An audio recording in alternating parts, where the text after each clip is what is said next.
Então, a irrigação consiste em fornecer água às culturas quando não dispõe de quantidade suficiente para suprir suas necessidades. Porém, todo cuidado deve ser tomado quando se fizer o uso da irrigação, pois alguns inconvenientes podem surgir, como a salinização, que é um dos principais problemas enfrentados devido principalmente à qualidade da água e ou o manejo inadequado. A região semiárida do Brasil, que corresponde a 52% do território do Nordeste brasileiro, apresenta características que permitem ainda mais o agravamento do quadro de salinização dos solos. A salinidade dos solos consiste atualmente em um dos problemas mais preocupantes na agricultura moderna, devido à sua origem ser bastante variada, podendo ser de ordem marinha, lítica ou antropogênica.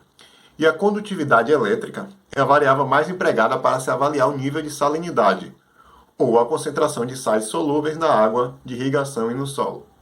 Corresponde à medida da capacidade de uma água conduzir eletricidade e cresce proporcionalmente à medida em que a concentração de sais aumenta. E vários estudos vêm sendo realizados ultimamente para se avaliar a qualidade de água de irrigação na região semiárida do Nordeste brasileiro.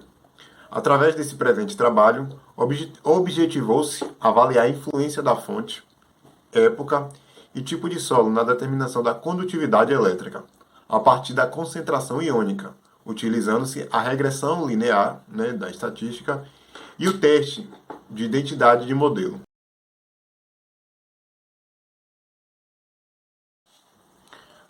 Para esse trabalho, determinaram-se 14 intervalos, de acordo com os dias de amostragem. Para isso, calculou-se a amplitude total do tempo de amostragem, em que a primeira amostragem foi feita aos 40 dias após o 1º de janeiro de 1988, e a última aos 411 dias. A amplitude total foi de 371 e, determinada a raiz quadrada, obteve-se o número de intervalos, NI, de classe de acordo para utilizar, caso em que NI foi de 19,26. Porém, se dividiu o conjunto de dados em 14 intervalos, por se achar que o número de análise por intervalo seria ideal para o cálculo da regressão linear múltipla. Dividindo-se em amplitude total pelo número de intervalo, encontrou-se a amplitude do intervalo de classe, que foi de 26,5. E com base nesses dados, fez-se a distribuição das análises, de acordo com as épocas da amostragem.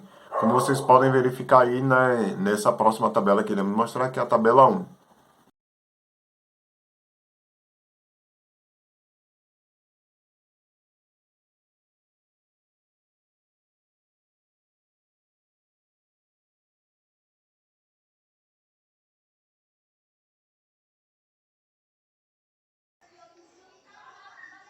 Após serem colhidas amostras de águas em poços, rios e açudes, onde respectivamente representam o número de 335, 72 e 145, foi então utilizado o modelo de regressão linear simples para se avaliar a composição química da água de irrigação por época de amostragem, onde pôde-se observar que os coeficientes de determinação dos compostos químicos eles variaram, ok?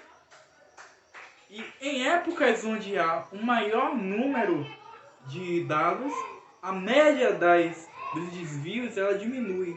E aí é notório observar que existe uma variabilidade nos ajustes dos dados em função da época de amostragem. O que significa dizer que se eu faço a coleta de uma amostra de água, seja lá de qual fonte seja, hoje, e eu verifico a condutividade elétrica para essa água em relação a um determinado composto químico, elemento químico. O cálcio, por exemplo, representado pela sigla Ca. Se eu for analisar a coleta hoje e recolher meus dados, eu vou ter um resultado. Se eu faço essa colheita amanhã, eu vou ter um novo resultado. O que realmente significa dizer que varia de acordo com a época de colheita, ok? Então, ao se estimar algumas características químicas em função da condutividade elétrica, dada pela sigla CE, é necessário levar em consideração o local, a época de coleta da amostra, bem como a sua origem. tendo em vista que durante a época da seca de algumas regiões ocorre uma maior concentração de sais na água, devido em sua maior parte às altas taxas de evaporação.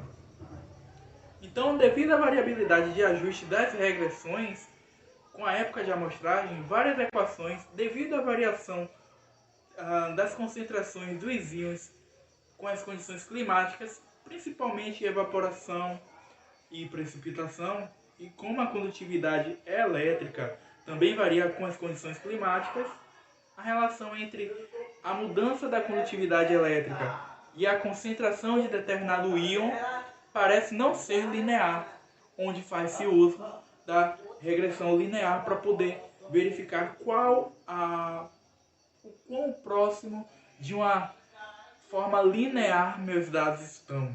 Okay?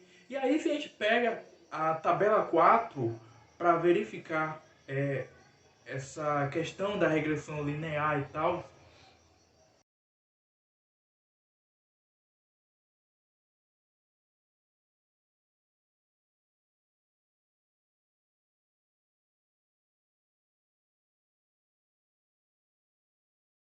a gente tem uma tabela disposta por época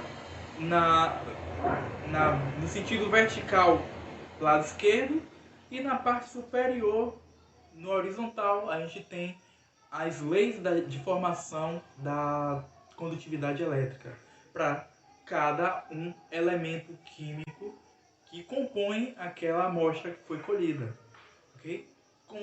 A gente pegando, por exemplo, a condutividade elétrica para o cálcio, né, representada pela sigla Ca, a gente tem que a sua lei de formação é dada por A mais B vezes Ca, onde Ca é o fator que varia, ok? É um fator que varia. Por que varia? Por conta da mudança de clima, local, origem da amostra, ok? Então, são fatores que fazem com que meu composto, meu elemento, ele varie, ok? E eu tenho também os valores que são fixos. Eu tenho o coeficiente linear e tenho o coeficiente angular também, onde o coeficiente linear é o A e o coeficiente angular é o B. Tenho também o coeficiente de determinação, que é o R quadrado, né? Quanto mais próximo de 1, mais próximo está de uma reta, né? Os meus dados mais próximos estão de uma reta, ok? E aí, o que, é que a gente pode concluir em relação à condutividade elétrica para essas amostras de água foram colhidas?